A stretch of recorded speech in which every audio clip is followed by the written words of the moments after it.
Major funding for this program is made possible by grants from HSH Nordbank New York branch and First American Title Insurance Company of New York, Perfect Building Maintenance, Greenberg Traurig LP, the Moynihan Group. Additional funding for this program is made possible by grants from Antares Real Estate, Arbor Realty Trust, C.B. Richard Ellis, Cushman & Wakefield, Fremont Investment and Loan, Massey Knakal Realty Services, Muss Development LLC, Rosenthal & Rosenthal Inc., Signature Bank, Stonehenge Partners, Swig Equities, the Engel Burman Group, the Wickoff Group, Titan Capital, YL Real Estate Developers.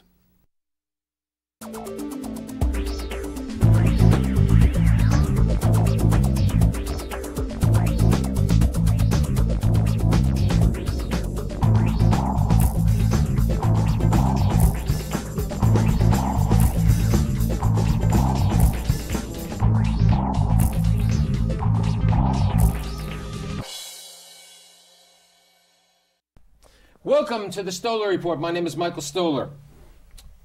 Are we in a condo world? What's happening? Is this condomania? Where does it stand? Everybody talks about condos. Everybody wants to own a condo. What's happening over there? I don't know. That's why I've assembled a couple of people, 3 developers and 1 lender, who are really going to talk about what's happening in the condo market in the New York area.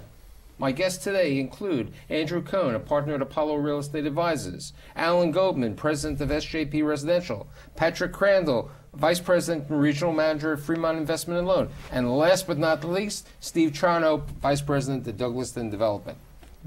So what's going on? The press really is saying that, sales are down, it's taking longer to sell.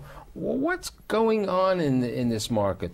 You're lending money. What do you see as the lender? Because if you don't give us money, he can't lend, he can't build, nobody can build. What's going on? Well, I think that we see the market as being very healthy. There's still plenty of demand in the marketplace right now. The press for the last 4 or 6 months has really been kind of playing a doomsday scenario with the housing market. Not me, don't. Not you, not you. I would never cast such an aspersion. Don't put me in the press either, right? But there was a large doomsday scenario being portrayed out there, and a lot of it was based on sort of national housing data, national median housing data that isn't necessarily germane in every market. And certainly in this market, there's still plenty of demand. We're adding jobs to this economy. Income is going up. Yeah, we have some more supply, but it's not. We haven't saturated the market. The New York Times loves that bubble story. They really do. But we've put on. I think there have been permits for about 31,500 new units, which is really a large number. I mean, when you take this in consideration, about a number of years ago, it's not that large. But when you take it 5 years ago, it's substantially greater. But if we added 100,000 jobs just last year in Manhattan alone, that's really not that many units. I mean, we're adding enough jobs and income is going in the right direction such that you can absorb those units. It really becomes a question of where the project's located. Are they offering the right floor plans? Are they providing what people want? Those are the projects that are going to sell. And so, as a lender, we look very carefully. Do we have sponsors of this caliber? Do they know what they're doing? Do they have a lot of experience? Do they have a lot of equity in the deal? We're focusing on those kinds of considerations in determining if we want to pursue a project. But it also has to be the right location, and it also, I mean, we've done enough of these deals now. We know what's going to sell and what's not. So we're looking at floor plan, we're looking at amenity packages.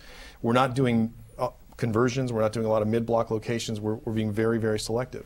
But those deals are still getting built and still selling. Right. Prior to the show, Andy, you were saying to me and to the group that a couple of years ago, like when you built 505 Greenwich, people were lining up outside to take numbers, like they were at the bagel store at Zabar's and to buy. What's happening today at 255 Hudson, 10 West End Avenue and other properties? What do you see happening? Well, clearly they're not camping out in their cars the way at least I read that they were for a little while.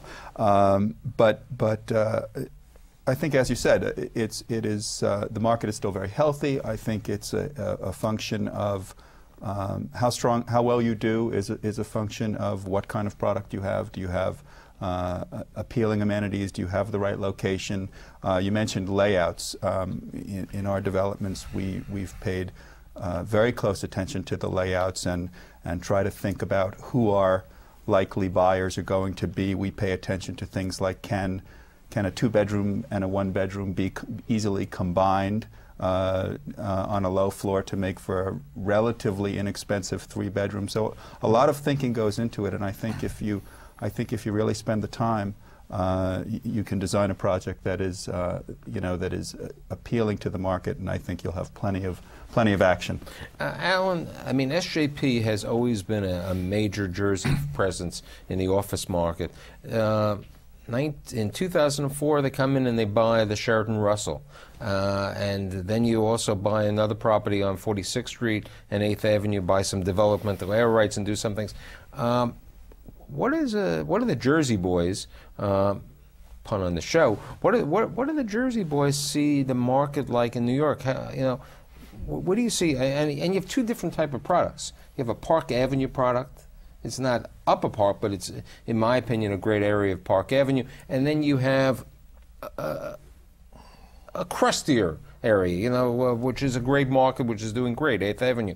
What do you see happening with your developments? Well, we think the New York market has strong underlying factors that will continue to create a very stable, long-term growth program. I mean, the vast majority of people still are renters in New York, and you have upscale renters who are aspiring to own.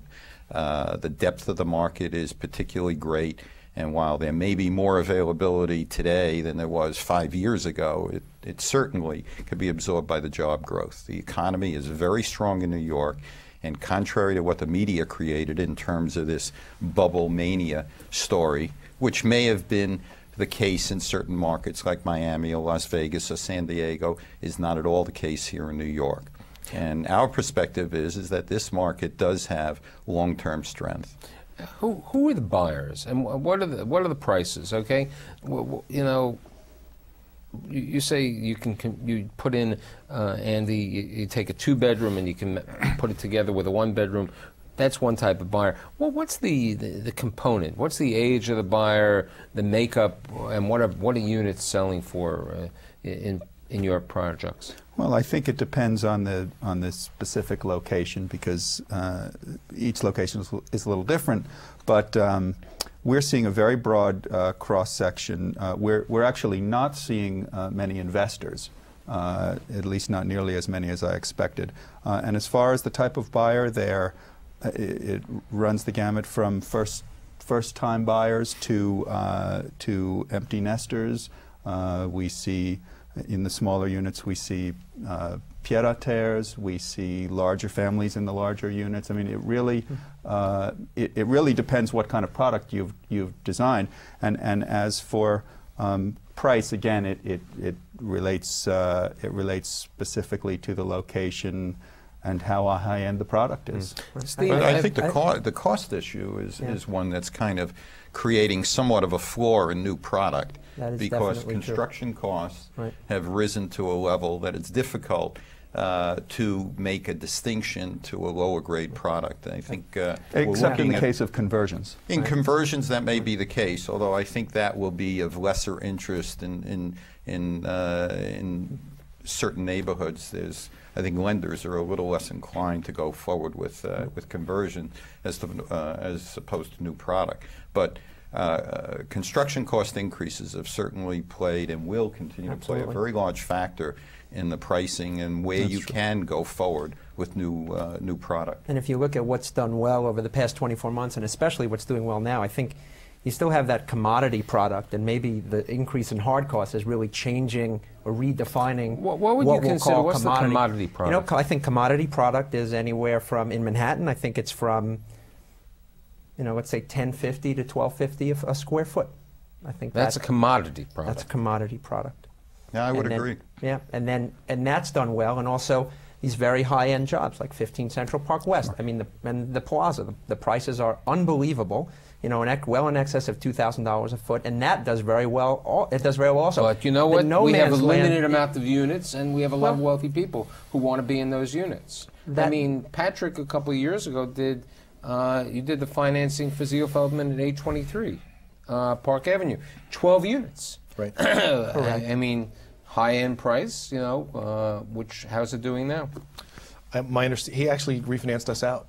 So prior to completing construction. So, but my understanding is he sold 4 units, and I think we underwrote something like $2,000 a square foot at the time, and I think he sold them. And these are large 4,000 square foot units. I think he sold them at $4,000 a foot. But where I think you might get into trouble is in that no man's land where you're not, because you have buyers who want a very high-end product, and then you have buyers like we had at 23rd Street.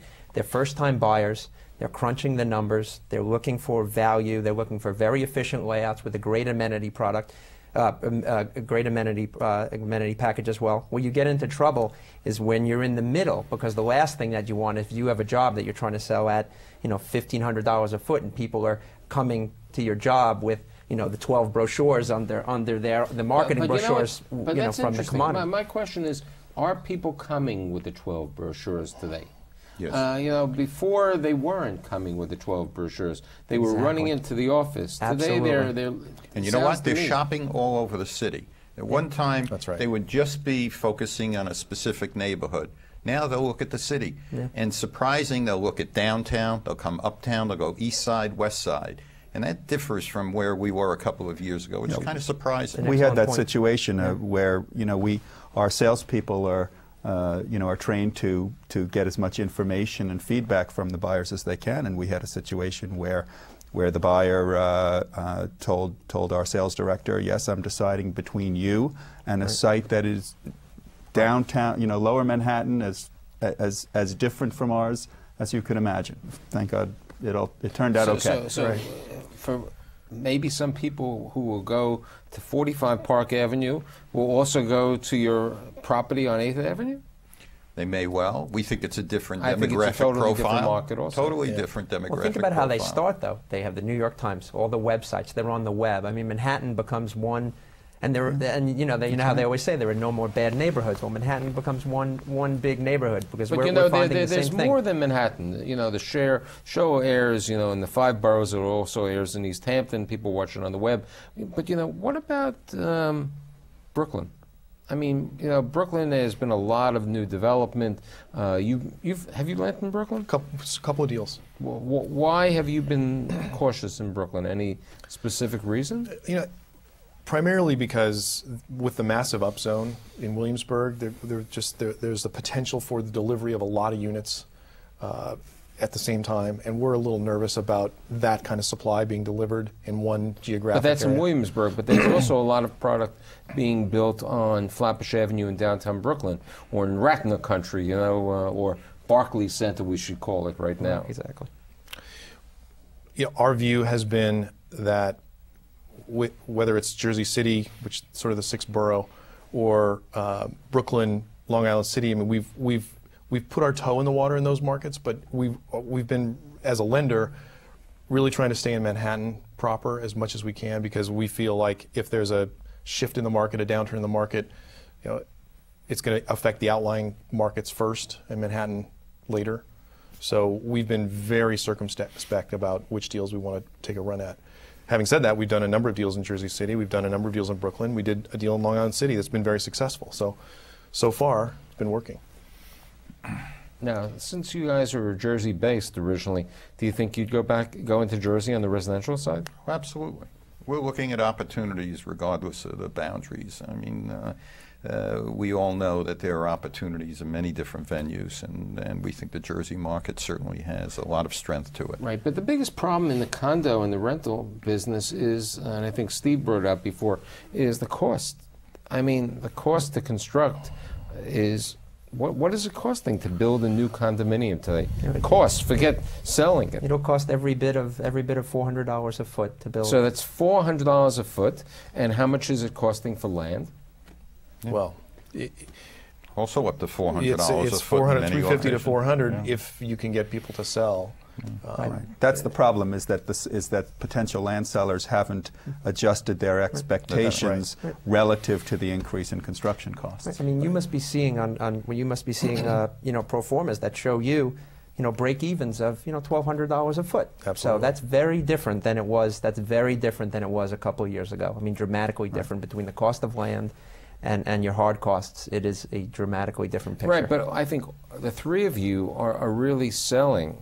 He's not selling, he's hopefully only lending to good people. But the three of you are really selling to somebody who's going to be paying between $1,100 and maybe $1,500 a foot. Am I correct? Typically in your products. Yeah, the market, the margins are under pressure. There's no question, because construction costs, particularly during the last 18 to 24 months, took off at a rate that certainly hasn't been offset by rising prices. We've had stable prices. Prices have done well, but certainly most people who were in the ground 2 years ago enjoyed something of a benefit compared to where we are today. But the market has held its ground in terms of pricing. Something you mentioned before also, interest rates. Interest rates haven't gone up dramatically for purchasers, but for us to borrow, I mean, LIBOR has gone up consistently over the past 18 months, and that means, you go to borrow, your interest reserve you used to carry at, carried at 6%, now you have to carry at 8.5%, and on a big project, it makes a big difference, a very big difference. And your advertising expense has gone up substantially because there's all this product out there, and how do people differentiate? So they look at the websites, they look at the advertisements. Not everybody could be Gary Barnett and spend all this money for Excel. It's an expensive proposition over there. Each one of you have products out there that you're working on. If you had a new product, where do you think you'd go? I mean, where would your crystal ball go in the next 12 months? And I'm going to ask where you'd lend in the next 12 months.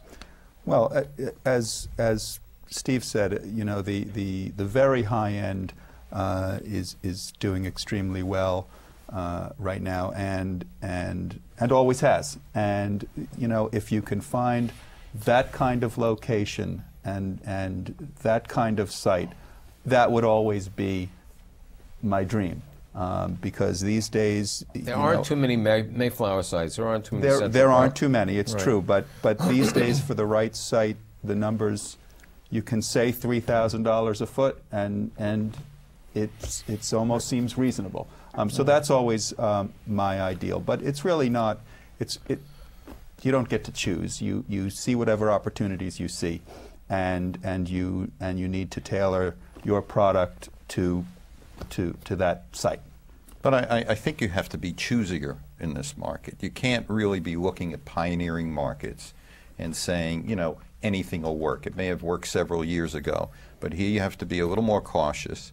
And certainly strong, stable markets are what lenders are looking at, and having a degree of confidence that they may be a little more cautious in a pioneering neighborhood. But still, views sell, water sells. There are certain fundamentals that people will pay for. Now, the market is there, people have the money, but they're looking for something that differentiates it from the other product out there. So I think you need to create a distinctive product in a strong market, and you then have a much safer situation in this market. As I said before, we have two things now that we're working on that we're very excited about, and it goes back to what I was saying before. One is that's the Williamsburg site, which you know about, which will be, Jeff Levine, the principal of our company, was able to tie it up at a very good price, and it will work very well at that commodity product for first-time buyers. Another piece is a site we tied up by Lincoln Center, which is clearly more expensive, but we think we will absolutely be able to put out a product that no one will think is a commodity product. We won't get the 15 Central Park West prices, but it will be a very intelligent alternative to 15 Central Park West. You're going to spend $27.50. We can give you as smart a project a block away, and it will be considerably less expensive. Right, but I believe that's what happened. I mean, Apollo and Related were the developers of the Time Warner Center, and what has happened is Apollo is at 10 West End Avenue, and then there is, Brock has something called the Element, and then Ronnie Hackett and Claret has another product, and the Hudson. So there's been as one would say, the Time Warner effect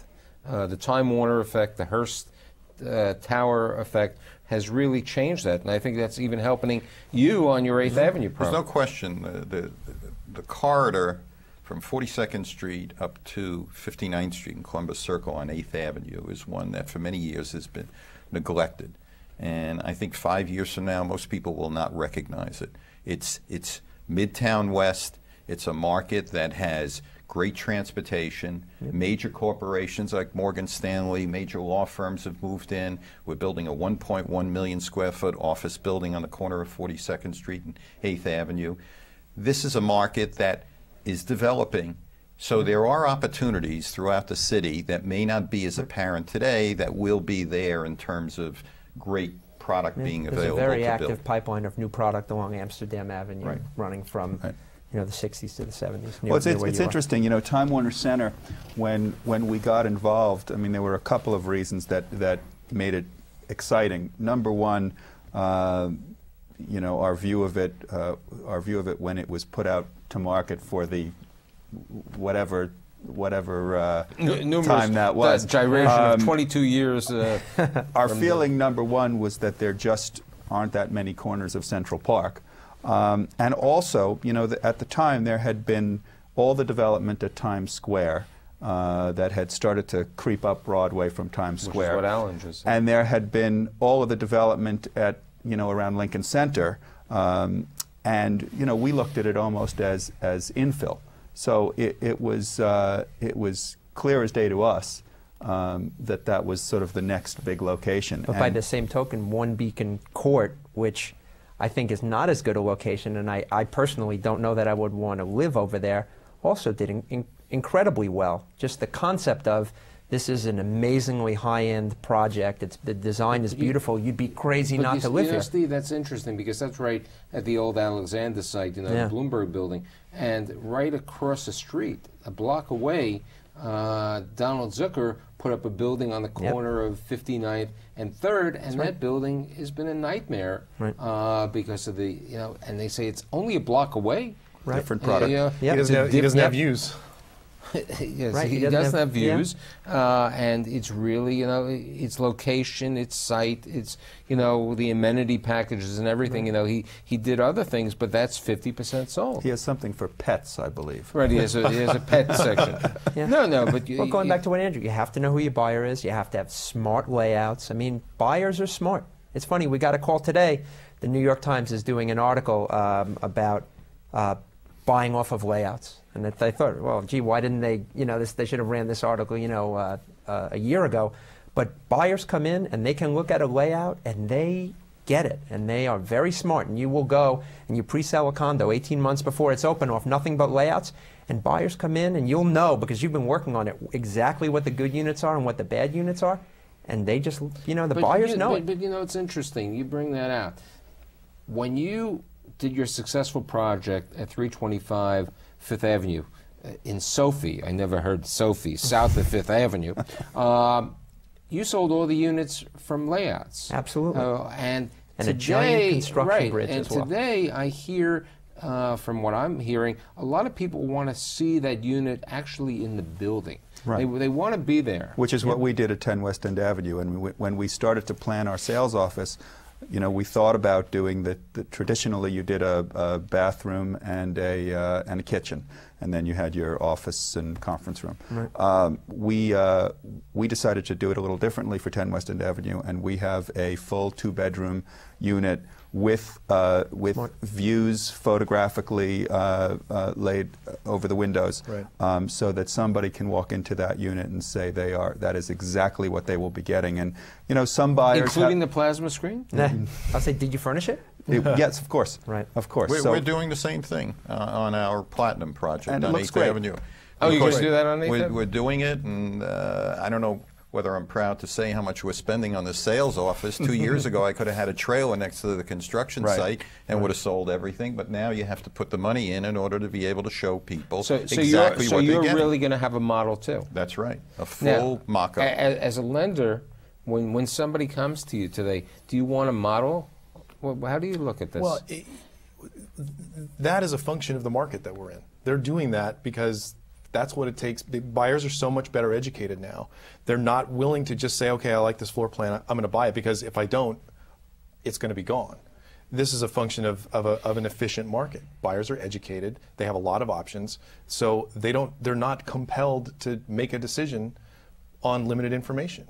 So they're going to go ahead and wait and be patient before they write the check. You were one of the first lenders who went into Lower Manhattan. I remember you were on my show. We were talking with Shia Boimel-Green on the show, and you made a loan on this building at 15 Broad Street. And I mean, you were lucky. I mean, the break even was $200 a foot, yes, or something like that. What do we see happening in Lower Manhattan? You know, there's Lower Manhattan, and then there's Battery Park City. You know, and there's Tribeca. But I really want to talk about Lower Manhattan and Battery Park City. I think Lower Manhattan is happening. You know, my litmus test is I go down there, take the subway down, I get off the subway, it's 11:30 at night. I just want to see what's happening in the neighborhood. People are out. People are out walking their dogs, they're at the bars, they're doing shopping, whatever it is, you know, grocery shopping. That to me says that's a viable neighborhood. So I think it's happening. It's just a matter of time. The transportation is unmatched anywhere in the city. So it's just a question of filling in the retail and the services before that pops. I know you're doing a rental, but you know, everybody loves. Andrew and I were last week in the meat district, whatever you want to call it, meat market, meat district, and you know, I hear that related to Connex deal is like at 85% sold over there at $1,600. And that market has really done well. That has been a It's very a hot active market, part of hot town for a long location. time. It's I won't say it's the location of the month, the flavor of the month, but certainly it's where people want to be. Just like Tribeca has been exciting, but the fact of the matter is today's buyer does look a lot more carefully at the value. But you what know is he getting what for really his dollars? surprised me from the conversation is that I thought that people, you know, I remember when I bought an apartment with my wife that we wanted to be in a certain neighborhood. Now you're saying that, you know, they're looking everywhere. That's you right. know, it's an interesting phenomenon. I mean, you know, when somebody wanted to be on Hudson Street or Greenwich Street, they wanted only to be there. I didn't expect to see them in the Upper East Side. I think that my viewers got a pretty good idea of what's happening in the condo market, and I'm really happy that you were able to join me this week. I'd like to thank Andy Cohen of Apollo Real Estate Advisors, Alan Goldman of SJP Residential, our lender, Pat Crandall of Fremont Investment and Loan, who's not based in New York, who's based in California, but he's our regional, and Steve Charno of Douglaston Development. I'll see you next week. Thank you.